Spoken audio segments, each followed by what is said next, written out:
وہ کون سے ٹاپکس ہیں جو آپ چاہیں گے کہ آپ کا بچہ اس سے پہلے کہ وہ 14 ایئرس کا ہو، میں چاہتا ہوں کہ اپنے بچے سے ان موضوعات پہ بات کروں؟ خدا کون ہے؟ زندگی کیا ہے؟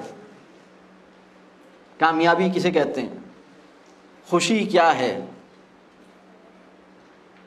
21ویں صدی کیا ہے؟ ذہن کیسے کام کرتا ہے؟ موت کی حقیقت کیا ہے؟ بہت سارے موضوعات ہیں. نیڈز اور وانٹس کا فرق کیا ہے؟ بیوٹی کسے کہتے ہیں؟ دوست کون ہوتا ہے؟ یہ سب موضوعات ہیں جو میں بات کر رہا ہوں، یہ موضوعات ہیں. ہمیں غصہ کیوں آتا ہے؟ نفس کسے کہتے ہیں؟ نفس. وی نو نتھنگ اباؤٹ نفس، کیونکہ نفس ہمارے کریکولم کے اندر ہے نہیں. بلکہ میں نے جتنی باتیں کی ہیں آپ بتائیں یہ کون سے سبجیکٹ میں آئیں گی؟ کسی سبجیکٹ میں آئیں گی؟ مجھے یہ بتائیے کیا کسی بچے کو یہ پتا ہونا چاہیے کہ ہمیں غصہ کیوں آتا ہے، ہمارا ذہن کیسے کام کرتا ہے؟ کون سے سبجیکٹ میں پڑھائیں گے؟ یہ باتیں بہت ساری اہم چیزیں ہیں جو کریکولم ان کا بوجھ اٹھا نہیں پائے گا. تو یہ ہاں، یا غصہ کیوں آتا ہے، یا کب آنا چاہیے، یا کیا آنا بھی چاہیے نہیں آنا چاہیے، اس آ جائے تو کیا کرنا چاہیے، یہ ساری اس سے متعلق چیزیں. تو یہ آپ اپنے بچے کے ساتھ بیٹھ کے ڈسکس کریں. تو وہ موضوعات کی کوئی فہرست ایسی ہے ہی نہیں. یہ سوال آپ کو انوائٹ کرے گا کہ آپ ایسے موضوعات سوچئے. There should be a list of topics, there should be a list of questions کہ میں اپنے بچے سے بیٹھ کے یہ باتیں کروں. دیکھیں باتیں جو ہیں وہ بہت تعلیمی عمل ہے. جو لوگ باتوں کو تعلیم کے راستے کا آبسٹیکل سمجھتے ہیں وہ تعلیم کے پروسیس کو اور بچے کے ذہن کو بالکل بھی نہیں جانتے، بالکل بھی نہیں جانتے. باتیں تعلیم کا آبسٹیکل نہیں ہیں، باتیں تعلیم کا پروسیس ہیں. اس بات پہ پریشان نہیں ہو کہ یہ باتیں کر رہا ہے. یہ باتیں کر رہا ہے تاکہ ذہن میں جو الجھنیں ہیں وہ سلجھ جائیں. تو باتیں، بلکہ میں اکثر ایک بات کہتا ہوں کہ 3 کام خالصتاً تعلیمی کام: باتیں کرنا، کھیلنا اور گھومنا. اور ہماری سوسائٹی میں تینوں کام اینٹی ایجوکیشنل کے طور پر مشہور ہیں.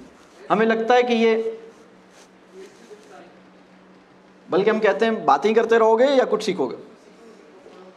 اور باتیں کرنا یا کھیلنا یا گھومنا اسے لگتا ہے کہ یہ بالکل فضول حرکت ہے، حالانکہ یہ بہت زبردست تعلیمی کام ہے. یہ ایک بات اور بتاؤں، اگر آپ اپنے بچے کے ساتھ بہت اچھا تعلق بنا لیں گے، وہ بچہ جس کی نشو و نما ٹھیک ہو رہی ہے نا، اس کا ایک زبردست انڈیکیٹر یہ ہوگا کہ اس کے ذہن میں سوالات پیدا ہوں گے، اور اچھے سوالات پیدا ہوں گے، اور بڑے سوالات پیدا ہوں گے.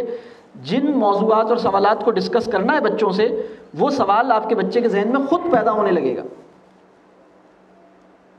وہ سوال کرے گا کہ ہمارے خاندان کی جو فلاں خاتون ہیں جن کا انتقال ہوا ہے، یہ انتقال کے بعد کہاں گئی ہیں،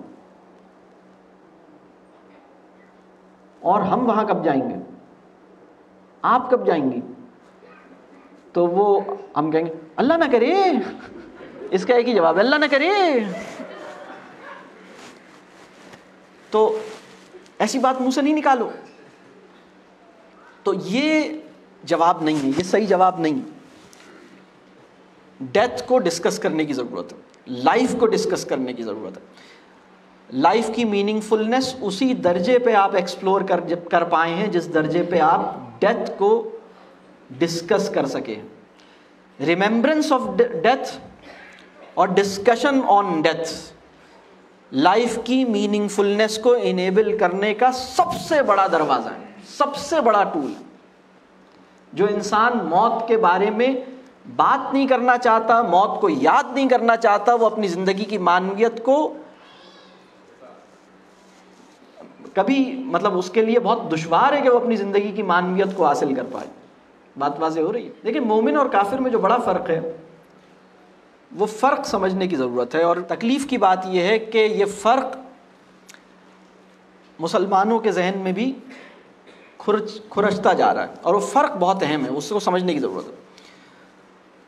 کافر کی سائیکک کنڈیشن یہ ہے کہ وہ موت سے ڈرتا ہے، اور مومن کی آئیڈیل سائیکک کنڈیشن یہ ہے کہ موت سے نہیں ڈرتا، جواب دہی کے احساس سے، جواب دہی سے ڈرتا ہے، موت سے نہیں ڈرتا۔ وہ کہتا ہے مرنے کے لیے تو تیار ہوں، زیادہ محفوظ ہوں گا اس کے پاس جا کے۔ امتحان ختم ہو گیا تو اب عافیت جب آپ امتحان گاہ سے باہر نکلتے ہیں تو ریلیکس ہوتے ہیں، یا جب اندر جاتے ہیں تو ریلیکس ہوتے ہیں؟ تو زندگی امتحان ہے، تو موت سے وہ نہیں گھبرائے گا، آئیڈیل سائیکک کنڈیشن اس کی ہے، وہ جواب دہی سے ڈرتا ہے، وہ جواب دہی سے گھبراتا ہے۔ وہ یہ کہتا ہے کہ میرے پاس عمل کہاں ہے جو میں پیش کروں گا؟ بات واضح ہو رہی ہے؟ میں کیا عمل لے کے جاؤں گا؟ میں اگر میرا حساب لے لیا گیا تو میں کیسے پاس ہوں گا؟